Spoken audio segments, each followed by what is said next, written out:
How are you? I am Krishna Nayak, your chemistry teacher. तो आज हम 74 नंबर के एमसीक्यू से आगे बढ़ते हैं। ओके, हमने टोटल 73 एमसीक्यू सॉल्व किए हैं।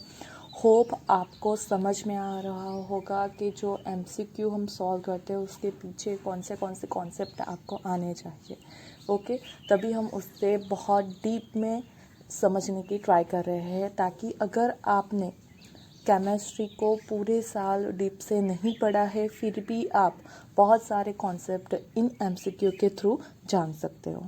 ओके, चलो तो स्टार्ट करते हैं आज का MCQ. First, which of the following is the structure of phthalimide. Okay, अगर आपको गैब्रियल थैलेमाइट सिंथेसिस पता है तो आप इजीली बोल सकते हो कि थैलीमाइट का स्ट्रक्चर कौन सा है। तो ये जो सी है वो आपका थैलीमाइट का स्ट्रक्चर है। देखो यहाँ पे बहुत ज़्यादा ध्यान से देखना, ये जो स्ट्रक्चर है हमारा वो क्या है? थैलीमाइड। हमने अभी बोला, अगर आपको उसकी जगह पे पूछा जाए थैलेमाइड, ओके, सिर्फ ए और आई का डिफरेंस है, स्पेलिंग दोनों सेम जैसी है। देखो यहाँ पे थैलेमाइड है, यहाँ पे थैलीमाइड है। ओके, तो ये जो थैलेमाइड है वो ये हमारा बी नंबर का जो स्ट्रक्चर है वो थैलेमाइड है। Okay, clear? कि जब आपके ऑर्थो पोजीशन ऊपर दो CONH2 ग्रुप प्रेजेंट है तो उसे बोलते हैं थैलेमाइड। ओके, वही अगर CONH2 ग्रुप मेटा पोजीशन पर प्रेजेंट हो तो उसे बोलते हैं आइसोथैलेमाइड। ओके, और अगर वही दो CONH2 ग्रुप पैरा पोजीशन पर प्रेजेंट हो तो उससे बोलते हैं टरथैलेमाइड। टरथैलेमाइड। ओके, टरथैलेमाइड मतलब अगर ऑर्थो पोजीशन है तो वो कहलाएगा थैलेमाइड, अगर मेटा पोजीशन है तो कहलाएगा आइसोथैलेमाइड, और अगर पैरा पोजीशन है तो कहलाएगा टरथैलेमाइड। ओके, और अगर उसमें से हम क्या करें तो यहाँ से H2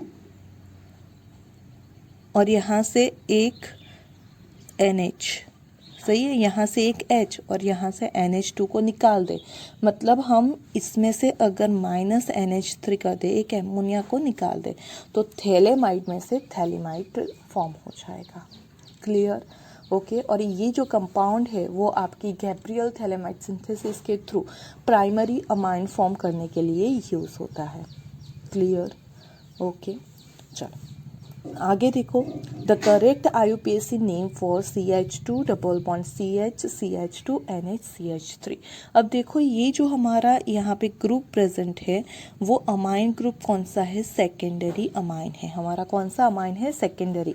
बिकॉज देखो हमारे पास अगर NH2 ग्रुप है तो प्राइमरी अमाइन है, अगर हमारे पास NH ग्रुप है तो वो सेकेंडरी अमाइन है, और अगर हमारे पास N ग्रुप है तो वो टर्सरी अमाइन है।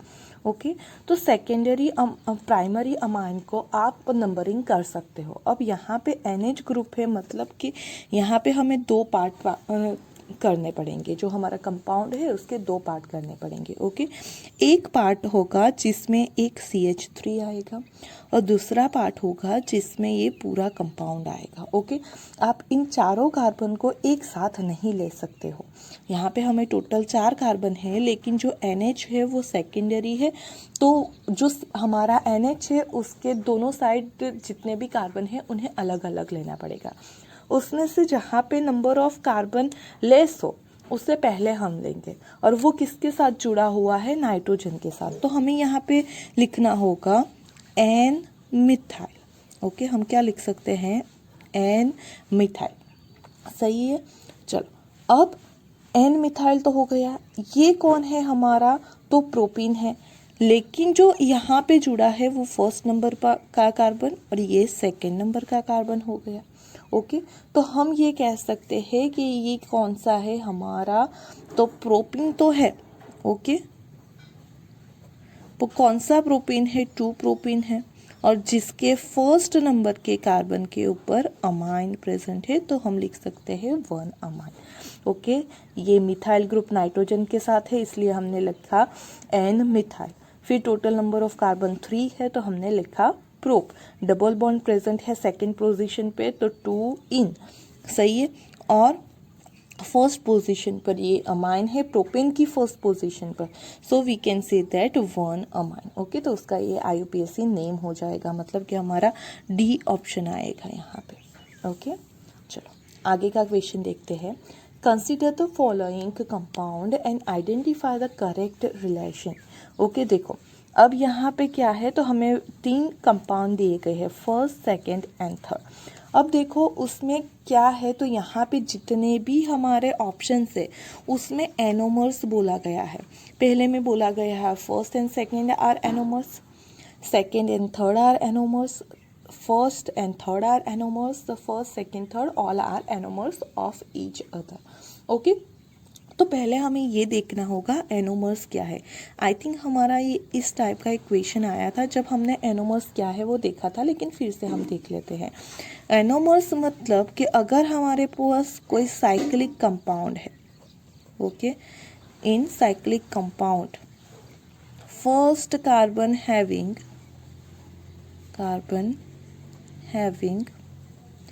Same functional group but at different position,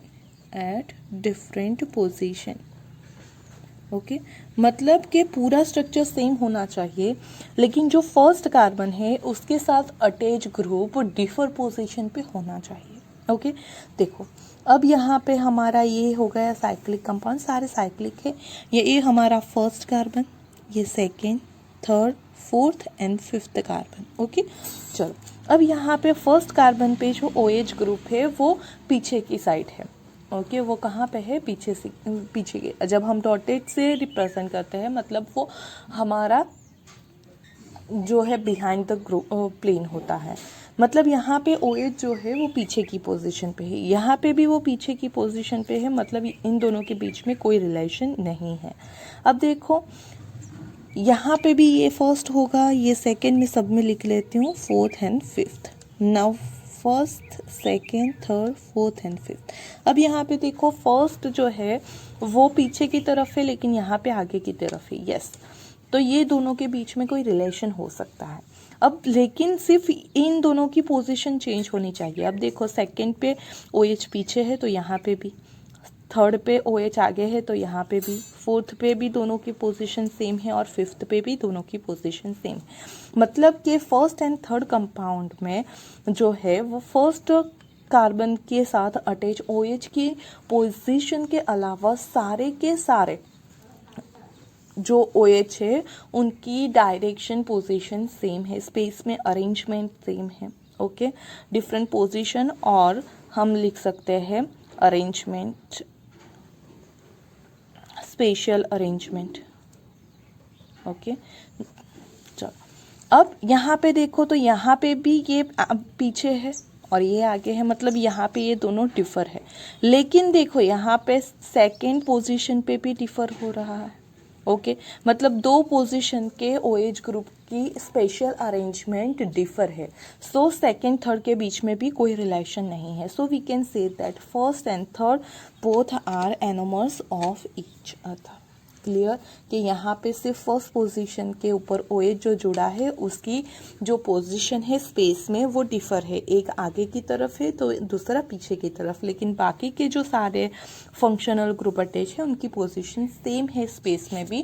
that's why हम ये कह सकते हैं कि ये दोनों एक दूसरे के एनोमर्स है। Okay, now the next one, which of the following order of the acidic strength is correct for the following compound। अब देखो जब भी आपको एसिडिक स्ट्रेंथ देखनी है, ओके, तो वो किसके ऊपर डिपेंड करती है, हाउ इजीली वो प्रोटॉन को डोनेट कर सकता है। ओके, कितना इजीली प्रोटॉन को डोनेट करता है, डोनेट प्रोटॉन इजीली। वो कब डोनेट करेगा इजीली प्रोटॉन, उसके लिए देखो यहाँ पे देखते हैं, हमारे पास COOH ग्रुप है तो उसे हम इस तरह से लिख सकते हैं COONH। सही है। अगर इस ऑक्सीजन के ऊपर क्या होगा, इलेक्ट्रॉन की डेफिशिएंसी होगी। ओके, क्या होगा, इलेक्ट्रॉन डेफिशिएंट होगा ये ऑक्सीजन। अगर इलेक्ट्रॉन डेफिशिएंट होगा, उसके पास इलेक्ट्रॉन कम हो जाएंगे, तो वो क्या करेगा, यहाँ से ये बॉन्ड को ब्रेक करके बॉन्ड के इलेक्ट्रॉन खुद ले लेगा और प्रोटॉन को डोनेट कर देगा। ओके, मतलब यहाँ पे हमें क्या करना है, जो एसिडिक स्ट्रेंथ इंक्रीज करनी है तो यहाँ पे इलेक्ट्रॉन की डेंसिटी जनरेट करनी पड़ेगी। ओके, और डेफिशिएंसी कब जनरेट कर सकते हैं, जब उसके साथ कोई इलेक्ट्रॉन विड्रॉइंग ग्रुप जुड़ा हो। Okay, electron withdrawing group attach होगा, उस कंडीशन में वो क्या करेगा, तो ऑक्सीजन से इलेक्ट्रॉन खुद लेगा। अगर ऑक्सीजन से इलेक्ट्रॉन खुद लेगा तो यहाँ पे इलेक्ट्रॉन्स की कमी जनरेट होगी और उसी वजह से वो अपने और हाइड्रोजन का बॉन्ड ब्रेक करके उसके इलेक्ट्रॉन खुद ले लेगा और प्रोटॉन रिलीज करेगा। ओके, और प्रोटॉन रिलीज होने को ही हम क्या बोलते हैं, एसिड। मतलब उसकी एसिडिक स्ट्रेंथ ज़्यादा होगी जितना वो प्रोटॉन इजीली डोनेट करेगा। अब यहाँ पे देखो हमारे पास जो 4 ऑप्शन है उसमें यहाँ पे 2 जो ग्रुप है NO2 ग्रुप, वो हमारा कौन सा ग्रुप है, इलेक्ट्रॉन विड्रॉइंग ग्रुप है, जो बेंजीन रिंग से खुद इलेक्ट्रॉन को विड्रॉ करता है। ओके, ये जो मिथाइल ग्रुप है हमारा, वो कौन सा है, इलेक्ट्रॉन डोनेटिंग ग्रुप, जो इलेक्ट्रॉन को डोनेट करेगा रिंग को, और ये तो अकेला बेंजोइक एसिड है। अब देखो कि यहाँ पे जो है वो अगर रिंग तो यहाँ से इलेक्ट्रॉन विड्रॉ कर रही है, लेकिन अगर नाइट्रोजन भी साथ में बढ़ जाए, NO2 ग्रुप भी, अगर नाइट्रो ग्रुप भी बढ़ जाए विड्रॉ करने के लिए, तो हम ये कह सकते हैं कि यहाँ पे 2 ऐसे ग्रुप है जो इलेक्ट्रॉन विड्रॉ करते हैं और एक ही ग्रुप ऐसा है जो इलेक्ट्रॉन डोनेट कर रहा है। ओके, सिमिलरली यहाँ पे भी, और ये जो है यहाँ पे जो है वो बेंजीन डोनेट मांग रहा है, किससे, तो COOH से और CH3 से। मतलब यहाँ पे एक मांगने वाला हुआ, 2 डोनेट करने वाले हुए। ओके, यहाँ पे इन दोनों में क्या है, तो एक मांगने 2 मांगने वाले हैं और सिर्फ एक डोनेट करने वाला है। ओके, मैं क्या बोल रही हूँ, यहाँ पे फिनाइल रिंग भी मांगेगी। ओके, और जो NO2 है वो भी मांगेगा। मतलब ये दोनों इलेक्ट्रॉन विड्रॉइंग ग्रुप की तरह एक्ट करेंगे, और जो COOH है वो सिर्फ एक अकेला डोनेट करेगा। मतलब 2 मांगने वाले हो, एक डोनेट करने वाला हो, तो इसके पास इलेक्ट्रॉन की कमी ज़्यादा होगी। जबकि यहाँ पे क्या है, जो फिनाइल रिंग है वही सिर्फ एज अ इलेक्ट्रॉन विड्रॉइंग की ग्रुप की तरह से वर्क करेगी। मतलब यहाँ पे मांगने वाला एक है और देने वाले जो है वो 2 है। यहाँ पे COOH और CH3 दोनों जो है वो डोनेट करेंगे। समझ में आ रही है बात। और यहाँ पे जो है वो फिनाइल मांगेगा और यहाँ पे COOH डोनेट करेगा। मतलब यहाँ पे दोनों में एक एक की कंडीशन है। सही है। तो यहाँ पे इलेक्ट्रॉन की डेफिशिएंसी कब जनरेट हो सकती है, जब उसके पास मांगने वाले ज़्यादा हो। मतलब इन दोनों कंडीशन में 2 मांगने वाले हैं तो इलेक्ट्रॉन डेफिशिएंसी ज़्यादा होगी। मतलब इन दोनों कंपाउंड की एसिडिक स्ट्रेंथ ज़्यादा होगी। यहाँ पे एक ही मांग रहा है, 2 देने वाला है, तो इसके ऊपर इतना बर्डन नहीं आएगा। सही है, डोनेट करने के लिए इतना बर्डन नहीं आएगा। तो फिर उस कंडीशन में इसकी इलेक्ट्रॉन डेफिशिएंसी इतनी ज़्यादा नहीं बढ़ेगी। सही है। और जबकि यहाँ पे तो एक मांगने वाला है, एक देने वाला है, तो यहाँ पे ऐसा कुछ केस नहीं आएगा। जो नॉर्मल है वही कंडीशन रहेगी। मतलब सबसे ज़्यादा इन दोनों की, फिर इसकी नॉर्मल वाली कंडीशन और इसमें सबसे कम कंडीशन। सही है। एक ऐसी कंडीशन है, तो सपोज एक बड़ी सी फैमिली है जिसमें यहाँ पे एक ही इंसान कमा रहा है और बहुत सारे लोग हैं जो पैसे यूज़ करते हैं, तो ऑब्वियस है कि पैसों की डेफिशिएंसी हो जाएगी घर में, क्योंकि एक कमाने वाला है और 4 खाने वाले हैं। सही है। जबकि यहाँ पे कंडीशन है कि जो खाने वाला है एक है लेकिन कमाने वाले 2 है। ओके और यहाँ पे ऐसी कंडीशन है, एक कमाने वाला है एक खाने वाला है, मतलब ये नॉर्मल कंडीशन है। यहाँ पे कमाने वाला ज़्यादा है तो पैसे बच जाएंगे, और यहाँ पे कमाने वाला सिर्फ एक है, खाने वाला ज़्यादा है तो पैसे कम पड़ जाएंगे, मतलब यहाँ पे पैसे की डेफिशिएंसी होगी, यहाँ पे पैसे बच जाएंगे और यहाँ पे नॉर्मल कंडीशन रहेगी। वैसा ही हम पैसों की जगह इलेक्ट्रॉन को लेके सोच सकते हैं। ओके, तो डेफिशिएंसी यहाँ है, मतलब यहाँ पे ज़्यादा। अब यहाँ पे ये NO2 ग्रुप पैरा पोजीशन पे है और यहाँ पे ऑर्थो। अगर नज़दीक लेने वाला होगा तो वो इजीली विड्रॉ करेगा, मतलब डेफिशिएंसी ज़्यादा आएगी। सही है, मतलब सबसे ज़्यादा इलेक्ट्रॉन जो हमारा विड्रॉइंग ग्रुप है वो ये हो जाएगा, मतलब सबसे ज़्यादा एसिडिक जो है वो सेकंड वाला हो जाएगा, उसके बाद हो जाएगा हमारा फर्स्ट वाला, फिर जो है वो हो जाएगा हमारा फोर्थ वाला, और सबसे कम एसिडिक होगा हमारा थर्ड वाला। ओके, आई बात समझ में? चलो अब यहाँ पे सॉरी मैंने उल्टा लिख दिया है, यहाँ पे सारे इंक्रीजिंग ऑर्डर है, मैंने डिक्रीजिंग लिखा, लेकिन ऑर्डर तो वही रहने वाला, इसे हम ऐसे भी लिख सकते हैं, थर्ड, फोर्थ, 1 एंड 2। चलो थर्ड से स्टार्ट होने वाला ये भी है, फोर्थ भी है, लेकिन फिर सेकंड फर्स्ट में इसमें डिफरेंस हो गया, मतलब ये नहीं है पहले फर्स्ट आएगा फिर सेकंड, ये तो है ही नहीं क्योंकि सेकंड से स्टार्ट हो रहा है, ए भी सेकंड से स्टार्ट हो रहा है, नहीं यहाँ पे देखो तो ये एग्जैक्ट ऑर्डर है हमारा, मतलब यहाँ पे आंसर आएगा D. Clear? What is obtained on acetylation of aniline? Okay, चलो एसिटाइलेशन करना है हमें किसका? एनिलीन का। तो एनिलीन मतलब बेंजीन हैविंग NH2 ग्रुप। अब उसका एसिटाइलेशन करना है, मतलब हम फ्रीडल क्राफ्ट एसिटाइलेशन कर सकते हैं, या फिर ऐसे ही हम एसिटाइलेशन की बात करें। एसिटाइलेशन के लिए आप यहाँ पे एसिटिक एनहाइड्राइड को यूज़ कर सकते हो, या फिर आप एसिड क्लोराइड को यूज़ कर सकते हो। ओके, एसिटाइलेशन मतलब हमें एसिटाइल ग्रुप को अटैच करना है। एसिटाइल ग्रुप कौन होता है?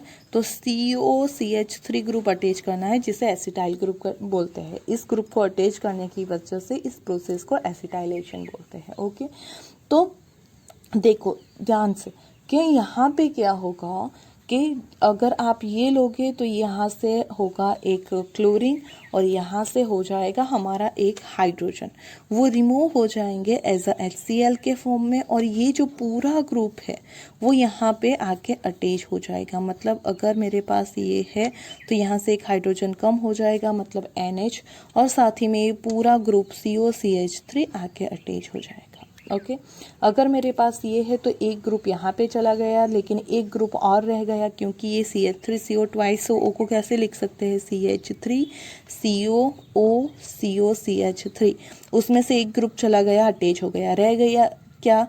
ये ग्रुप सपोज के अटैच हो गया हमारा, तो इतना रह गया CH3COO, और यहाँ से एक H, मतलब वो एज अ CH3COOH रिमूव हो जाएगा। मतलब कौन सा आप कैटालिस्ट यूज़ कर रहे हो उसके अकॉर्डिंग आपकी बाई प्रोडक्ट चेंज होगी, लेकिन मेन प्रोडक्ट तो यही रहने वाली है। ओके, चलो अब यहाँ पे क्या है, तो देखो ये नाइट्रोजन है, सेकेंडरी हमारा अमाइन है, उसके साथ COCH3 ग्रुप अटैच है, so we can say that कि ये क्या हो गया हमारा N एसिटाइल ग्रुप। हमने इस ग्रुप को क्या बोला? एसिटाइल ग्रुप, तो ये हो गया N एसिटाइल, क्योंकि वो जो एसिटाइल ग्रुप है वो नाइट्रोजन के साथ अटैच है। अब ये नाइट्रोजन डायरेक्टली बेंजीन के साथ है, अगर बेंजीन के ऊपर नाइट्रोजन वाला ग्रुप हो तो उसे हम बोलते हैं एनिलीन, और उससे बोल सकते हैं एमिनो बेंजीन, मतलब ये हो जाएगा N acetyl amino benzene. Okay, आप N एसिटाइल एनिलीन भी बोल सकते हो उससे, तो ये हमारी प्रोडक्ट फॉर्म होगी, मतलब हमारा आंसर हो जाएगा C। Okay, now the next one, the number of sigma and pi bond in a orange isodie is dash and dash respectively. Okay, अब पहले तो हमें ये पता होना चाहिए कि ऑरेंज isodie क्या है। ओके, तो जब भी हम डायज़ोनियम सॉल्ट मतलब बेंजीन के पास अगर हमारे पास N double bond NCl, okay, ऐसा कंपाउंड है, और आप N2Cl भी लिख सकते हो, अगर ऐसा कोई कंपाउंड है तो उस कंडीशन में क्या होगा, इसे बोलते हैं डायज़ोनियम सॉल्ट।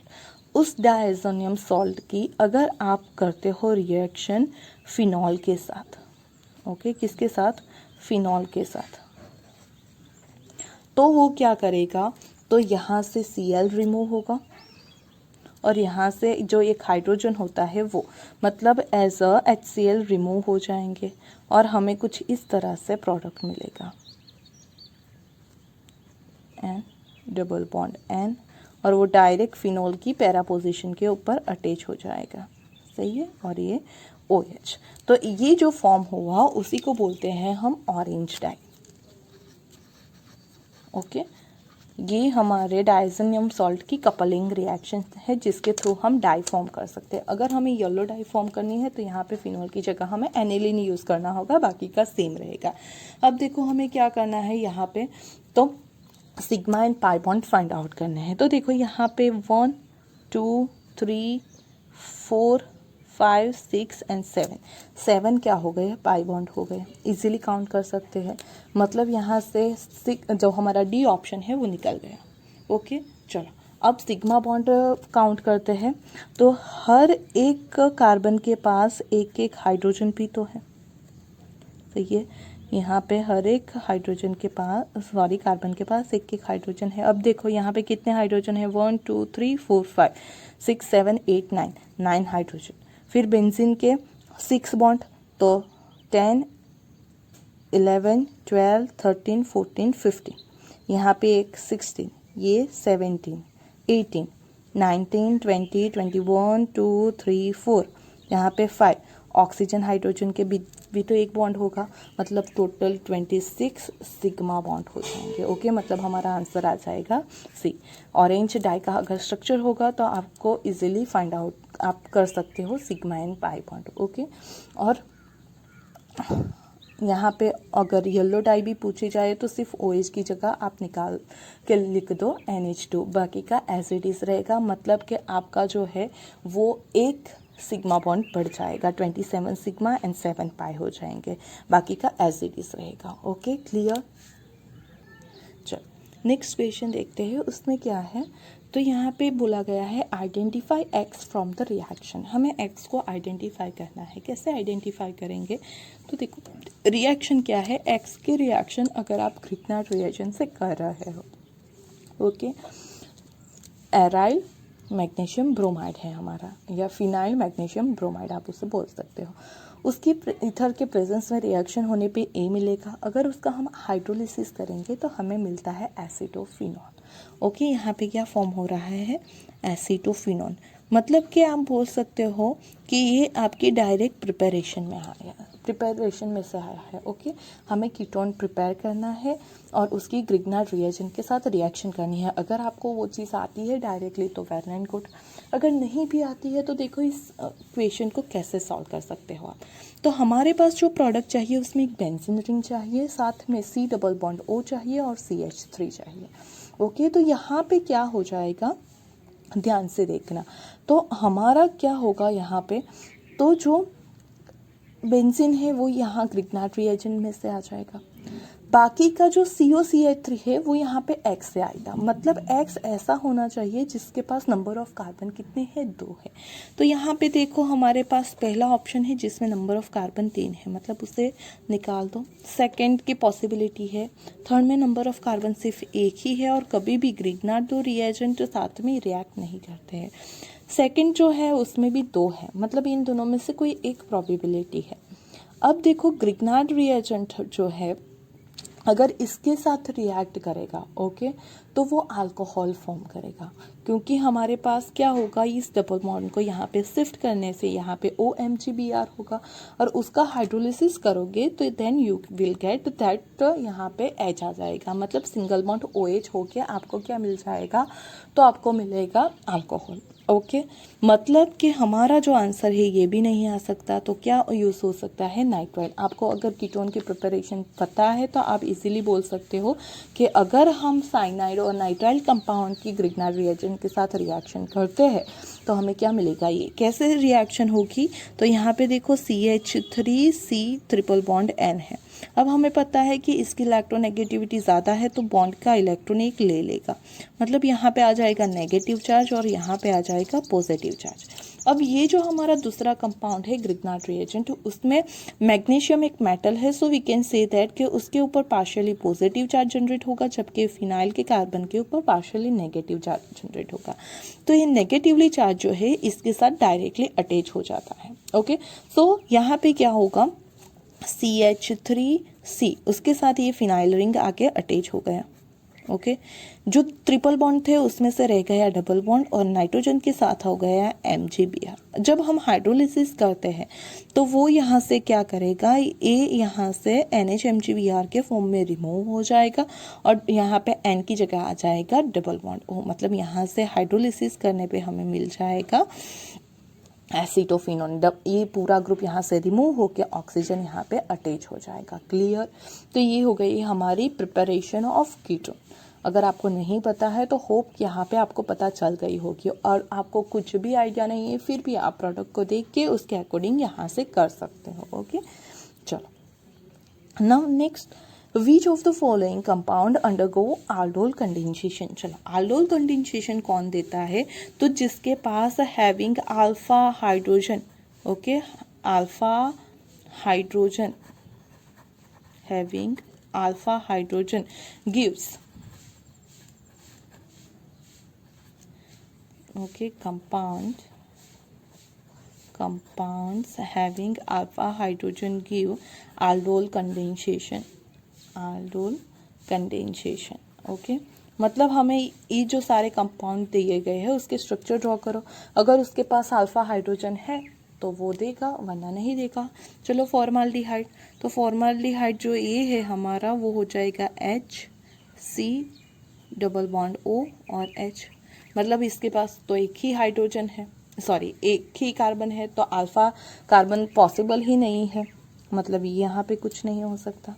चलो सेकंड देखो, सेकंड हमारा क्या है, ट्राइक्लोरो एसिटाल्डिहाइड। अब एसिटाल्डिहाइड क्या होता है, तो डी का पहले स्ट्रक्चर ड्रॉ कर लेते हैं हम, फिर इसका करते हैं क्योंकि उसी में से ये फॉर्म होगा। ओके, तो एसिटाल्डिहाइड होता है CH3CHO। ओके, चलो ट्राई क्लोरो एसिटाल्डिहाइड, मतलब यहाँ पे एसिटाल्डिहाइड के 3 हाइड्रोजन को रिप्लेस करके 3 क्लोरीन अटैच करने हैं, तो हम ये कह सकते हैं ये स्ट्रक्चर हमारा कुछ इस तरह से हो जाएगा, ClCl और ये हो गया CHO। C जो है वो क्या है, ट्राई मिथाइल एसिटाल्डिहाइड, मतलब यहाँ पे भी CHO और यहाँ पे 3 हाइड्रोजन CH3 ग्रुप से क्या होंगे तो रिप्लेस होंगे, तो ऐसा कुछ स्ट्रक्चर है। अब देखो यहाँ पे तो अल्फा कार्बन ही नहीं था तो अल्फा हाइड्रोजन की बात ही नहीं होती। अब अल्फा कार्बन का होता है तो जो हमारा फंक्शनल ग्रुप है उसका नेक्स्ट कार्बन अल्फा कार्बन होता है। यहाँ पे देखो अल्फा कार्बन तीनों के पास है, लेकिन यहाँ पे भी कोई हाइड्रोजन नहीं है, मतलब ये कैंसर। यहाँ पे भी कोई हाइड्रोजन नहीं है, मतलब कैंसर। इसके पास अल्फा हाइड्रोजन प्रेजेंट है, मतलब जो हमारा एसिटाल्डिहाइड है that can undergoes aldol condensation. मतलब आप स्ट्रक्चर ड्रॉ करो, अगर अल्फा कार्बन प्रेजेंट है तो वो aldol कंडेंसेशन कैरिड आउट करेगा, अदरवाइज नहीं करेगा। ओके, चलो नेक्स्ट क्वेश्चन देखते हैं। हमारे पास क्या दिया गया है, IUPAC name of PTNH3 twice ClNO2। Okay, अब देखो ये हमारा कोऑर्डिनेट कंपाउंड है। कोऑर्डिनेट कंपाउंड जब भी आपके पास है तो हमेशा याद रखो कि आपका जो नेम है वो स्टार्ट होता है लिगेंड से। ओके, उसके बाद आता है सेंट्रल मेटल एटम। अगर यहाँ पे कोई एनायन प्रेजेंट है ब्रैकेट के बाहर तो वो पीछे आएगा, और कोई कैटायन प्रेजेंट है तो वो आगे आएगा। एज अ मेटल हो सकता है यहाँ पे कैटायन, लेकिन यहाँ पे ब्रैकेट के बाहर कुछ नहीं है, मतलब स्टार्टिंग किससे होगी, लिगेंड से होगी। अब पहला ऑप्शन तो प्लेटिनम से स्टार्ट हो रहा है, मतलब ये निकल जाएगा। अब जो लिगेंड है वो भी अल्फाबेटिकल ऑर्डर में आते हैं। यहाँ पे हमारे पास एक अमाइन है, एक क्लोरीन है और NO2 ग्रुप है। इसे अमाइन ही बोलते हैं, इसे बोलते हैं क्लोरिडो और इसे बोलते हैं नाइट्रो और nitrato, you can use. Okay, both जो हमारा नेम है वो यूज़ हो सकता है, नाइट्रो भी यूज़ कर सकते हो और नाइट्रेटो भी यूज़ कर सकते हैं। ओके, चलो अब अमाइन में से फर्स्ट कौन, ए है, यहाँ पे स्टार्टिंग कहाँ से हो रहा है, अमाइन का ए से, क्लोरिडो का सी से, और नाइट्रिटो और नाइट्रो का एन से, मतलब ए पहले आएगा। तो हमारा स्टार्ट कहाँ से होना चाहिए, ए से। चलो ए कितनी बार है, अमाइन कितनी बार है, 2 बार, तो हमें लिख सकते हैं diamine, okay, diamine. चलो फिर आता है सी, तो यहाँ पे हम लिख सकते हैं क्लोरिडो। उसके बाद कौन है, एन है। तो देखो यहाँ पे आपने नाम है उसमें नाइट्रिटो यूज़ किया गया है या नाइट्रो, तो वो पहले हम देख लेते हैं। तो यहाँ पे नाइट्रिटो यूज़ किया गया है, देखो दोनों में। ये तो हो गया ख़त्म, क्यों, क्योंकि यहाँ पे क्लोरी से स्टार्ट हो रहा है, क्लोरिनो से, ओके, क्लोरो से स्टार्ट हो रहा है, मतलब ये पहले नहीं आएगा, तो ये भी कैंसिल हो गया। नाउ यहाँ पे भी डायमाइन है, यहाँ पे भी डायमाइन है, यहाँ पे भी क्लोरिडो है, यहाँ पे भी क्लोरो और क्लोरिडो यू कैन यूज़ बोथ। फिर नाइट्रिटो है, यहाँ पे भी नाइट्रिटो है, मतलब यहाँ पे हमें नाइट्रो नहीं यूज़ करना, नाइट्रिटो। अगर आप नाइट्रिटो यूज़ कर रहे हो तो कंफर्म आपको ये दिखाना पड़ेगा कि यहाँ पे जो बॉन्डिंग हो रही है सेंट्रल मेटल के एटम के साथ, वो किस एटम के थ्रू हो रही है, तो नाइट्रोजन के, तो इसलिए एन लिखना पड़ेगा। ओके, आप नाइट्रो लिखोगे तो एन लिखने की ज़रूरत नहीं है, और या फिर आप बता भी दो तो उसमें कोई प्रॉब्लम नहीं है, क्योंकि NO2 हमारा एबिडेंट लिगेंड है, तो नाइट्रोजन या ऑक्सीजन के साथ वो बॉन्ड फॉर्म करता है, वो हमें मेंशन करना पड़ता है, तो एन हो गया। अब देखो ये किस तरह की एंटाइटी है, तो ये जो हमारी है वो न्यूट्रल एंटाइटी है, और न्यूट्रल एंटाइटी के लिए जो प्लेटिनम है वो एज इट इज होता है। ओके, तो यहाँ पे हम लिख सकते हैं प्लेटिनम, यहाँ पे हमें प्लेटिनेट लिखने की ज़रूरत नहीं है। प्लेटिनेट तभी लिखा जाता है जब एनायनिक एंटाइटी हो।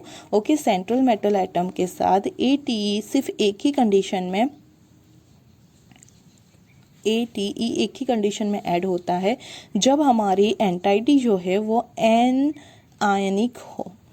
ओके, एनायनिक एंटाइटी की कंडीशन में ही 8 हमें हमारी सेंट्रल मेटल एटम के साथ लगाना है।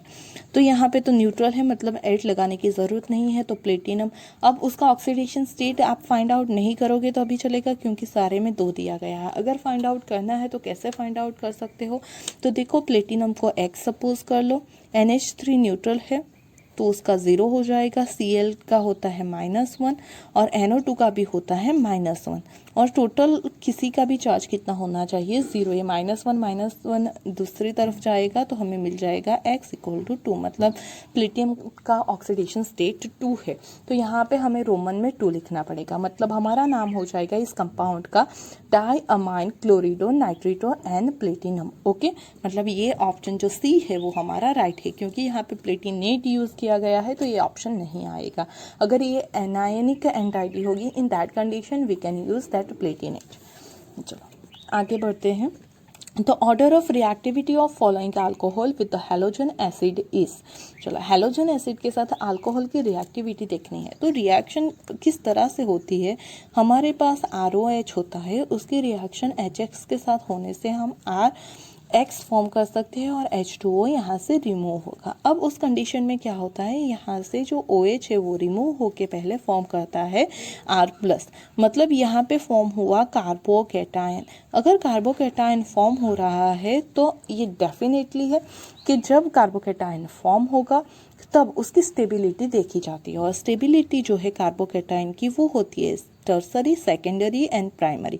अगर कार्बोकेटायन हमारा इंटरमीडिएट है, वो अगर ज़्यादा स्टेबल है तो प्रोडक्ट भी लार्जर अमाउंट में फॉर्म होगी और इजीली फॉर्म होगी।